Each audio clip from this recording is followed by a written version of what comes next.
Halo, selamat datang di channel Yuanda Arfi. Di kisah kali ini, saya ingin bercerita tentang hubungan rumit yang dialami oleh 3 orang muda-mudi, di mana ada 2 orang pria dan 1 orang wanita yang menjalani hubungan persahabatan sekaligus hubungan asmara. Ketiga orang tersebut adalah Dion, Nela, dan Mario.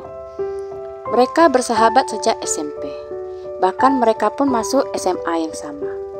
Waktu terus berlalu hingga benih-benih cinta pun muncul di antara Dion dan Nela. Saat Dion menyatakan cinta, Nela langsung mengiyakan.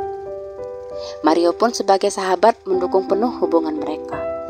Setelah menamatkan SMA, mereka lagi-lagi melanjutkan pendidikan di tempat yang sama.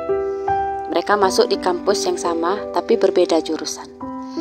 Setelah menjalani perkuliahan selama 4 tahun, mereka pun berhasil menamatkan kuliahnya. Dan kali ini sedikit berbeda, di mana Dion melanjutkan kuliahnya ke jenjang S2, Nela meneruskan usaha ibunya di bidang kosmetik, dan Mario bekerja di sebuah perusahaan. Hubungan asmara Dion dan Nela berjalan sangat baik, bahkan bisa dibilang mereka jarang sekali terlibat pertengkaran. Ya mungkin karena ada andil Mario juga kali ya, karena di saat Dion dan Nela mulai berdebat mengenai suatu hal, pasti Mario ini langsung menengahi mereka. Memang ada kesan Mario tidak ingin kedua sahabatnya ini tiba-tiba putus karena masalah sepele. Lalu setelah menamatkan S2-nya, Dion pun bekerja di kantor notaris. Dan beberapa bulan setelah bekerja, Dion pun melamar Nela. Dan tentu saja Nela menerima tanpa keraguan sedikit pun. Mereka pun merencanakan pernikahan 2 tahun lagi. Sembari Dion mengumpulkan uang buat biaya nikah. Tapi manusia hanya bisa berencana, tapi Tuhanlah yang punya kehendak. Tidak sampai 1 tahun setelah acara lamaran, berita buruk menimpa Nela. Dion menjadi korban kecelakaan lalu lintas, di mana ada truk oleng ke samping dan akhirnya menghantam Dion yang saat itu sedang mengendarai sepeda motornya ketika pergi bekerja. Dan mirisnya, Dion tidak dapat diselamatkan. Ia meninggal di tempat karena pendarahan yang diakibatkan hantaman di kepalanya. Berita itu seakan-akan ada goda menghantam kepala Nela, hingga ia sempat kayak orang bingung. Ia bahkan gak mau bicara selama 2 hari. Orang tuanya sampai bingung bagaimana caranya Nela mau bicara lagi. Akhirnya mereka minta bantuan Mario, karena memang mereka tahunya anak mereka bersahabat baik dengan Mario. Mario pun mengajak Nela bicara 4 mata, sambil berjalan-jalan mengitari taman rumahnya si Nela. Dan entah apa yang dicakapkan Mario ini ya kan, Nela pun berhenti puasa bicara. Tentu saja itu membuat orang tuanya senang. Mario dan Nela pun menjalani hari-hari mereka dengan normal. Pagi sampai sore mereka bekerja, dan sesekali mereka bertemu untuk hangout bersama teman-teman mereka yang lainnya. Sampai suatu ketika terjadi hal yang tidak terduga. Saat itu Mario datang karena permintaan orang tua Nela. Dan saat ketemu itulah orang tua Nela mengutarakan keinginan mereka untuk menjodohkan Nela dan Mario. Tentu saja hal itu membuat kaget Mario dan Nela. Tapi dengan tegas Mario menjawab, "Saya nggak bisa om." Orang tua Nela tertegun. Terus mereka bertanya, "Kenapa nggak bisa nak?"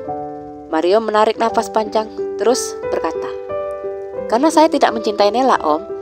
Kedekatan kami selama ini hanya sebagai teman. Bahkan lebih, Nela sudah saya anggap seperti saudara saya sendiri." "Kamu gak marah kan Nel?" tanya Mario. "Tentu saja Mar. Lagian papa mama ngapain sih pakai jodoh-jodohin kami berdua? Nela juga belum mau nyari pacar. Nela mau fokus kerja dulu bantuin mama." Terus orang tuanya Nela bicara seperti ini, "Mario ini anak baik loh Nel. Setelah Dion meninggal, papa khawatir apakah kamu bakal dapat ganti sebaik Dion atau enggak. Dan papa perhatikan Mario ini 11-12 lah dengan si Dion. Gak jauh berbeda. Dia sopan, tutur bahasanya halus, dan yang terpenting dia udah jagain kamu selama ini. Makanya papa sama mama mau Mario jadi menantu kami." "Saya mengerti om, tante. Tapi yang jadi masalah adalah saya dan Nela tidak saling mencintai. Kami murni bersahabat baik." Dan juga belum sempat Mario meneruskan ucapannya, si Nela buru-buru mengusir Mario dari rumahnya.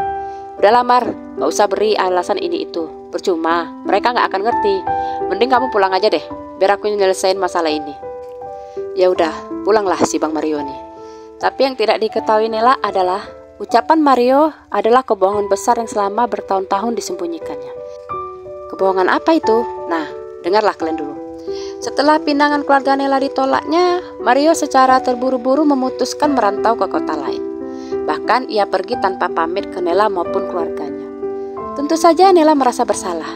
Ia yakin ini akibat ulah orang tuanya yang terus-terusan memaksa Mario untuk menikahinya. Karena merasa gak enak hati, Nela pun mendatangi rumah kediaman abangnya Mario. Kita sebut aja namanya Bang Edo. Maksud kedatangan Nela adalah untuk meminta maaf seandainya orang tuanya telah membuat Mario merantau keluar kota.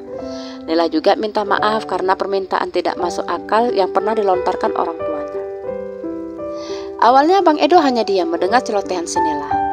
Lalu setelah Nela mengeluarkan semua unek-uneknya, Bang Edo pun mengeluarkan pernyataan yang membuat Nela tidak mempercayai apa yang didengarnya. Bang Edo bilang kalau sebenarnya Mario sangat mencintai Nela. Rasa cinta itu bahkan sudah ada sejak pertama kali mereka bertemu waktu masuk SMP. Tapi Mario tidak berani mengungkapkannya. Tapi waktu kelas 1 SMA, Mario sempat ingin menembak si Nela. Tapi niat itu batal ketika Dion curhat kalau ia suka sama Nela dan berniat menjadikannya pacar.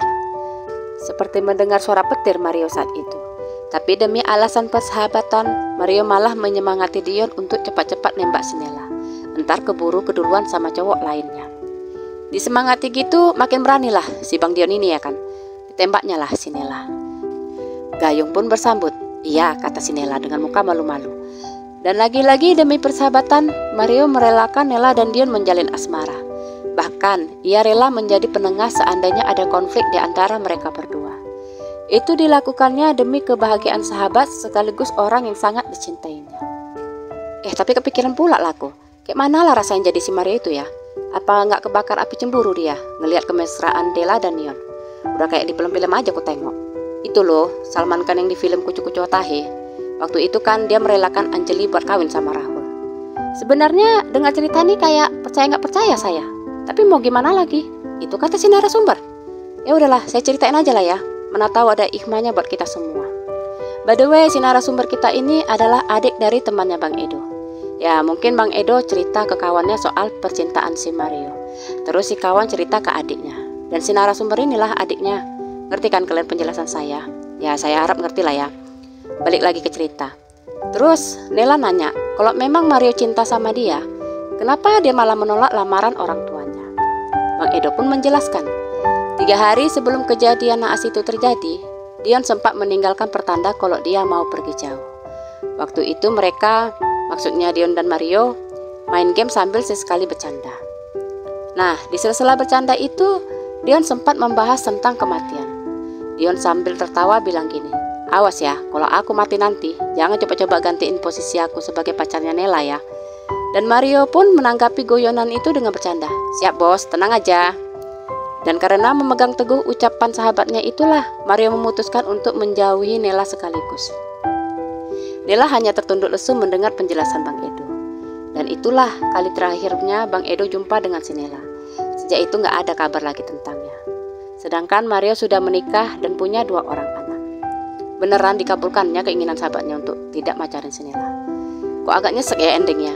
Sebenarnya saya pribadi berharap Mario dan Nela bisa berjodoh. Tapi bukan awak pula yang mengatur ya kan. Itulah yang namanya kehidupan.